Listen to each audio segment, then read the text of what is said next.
So you're an ambitious person.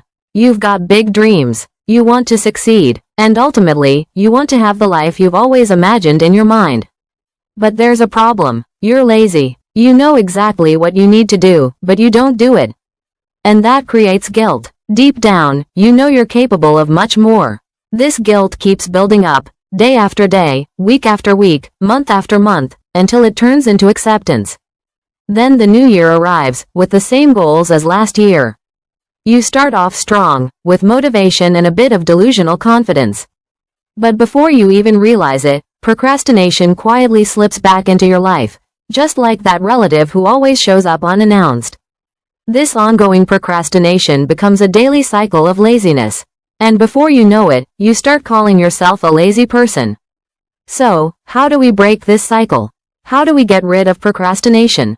There are tons of videos online, but most of them only focus on the symptoms, like deleting social media or removing distractions. Sure, these might help in the short term, but they don't address the real issue, the root cause of procrastination. And the root can be summed up in one word: inertia. In physics, objects at rest tend to stay at rest, and objects in motion tend to stay in motion unless acted upon by an external force. This is Newton's first law. And just as it applies to physical objects, it applies to our actions too. Starting anything, no matter how small, requires an initial push, a bit of energy to overcome the inertia of being still. And this is exactly where the problem lies.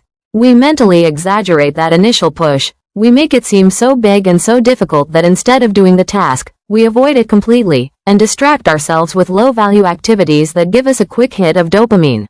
So to beat procrastination, you need to break inertia. And there are two ways to do that.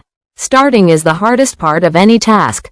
So make that stage as easy as possible by lowering the pressure of the task and taking the smallest solid step. For example, if you tell yourself you have to sit down and finish your 5,000-word article, the inertia is huge, because the pressure is high. But instead, if you tell yourself you're only going to write 50 words, the sense of inertia is much lower, because starting becomes much easier. And you don't need to rely on discipline or willpower. There's another popular technique called the 2-minute rule. If you don't feel like doing something, just tell yourself you'll do it for 2 minutes, and if you want, you can stop afterward. For example, if you don't feel like cleaning your room, play one song, clean while it's playing, and when the song ends, stop. The good thing is, you usually end up going past those 2 minutes, and you usually write more than 50 words. And that's because objects in motion tend to stay in motion.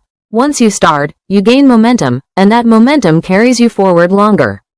At first, it's like pushing a ball up a hill, but once you get past that point of inertia, it becomes downhill, and that's why it's so important for the initial push to be small and easy.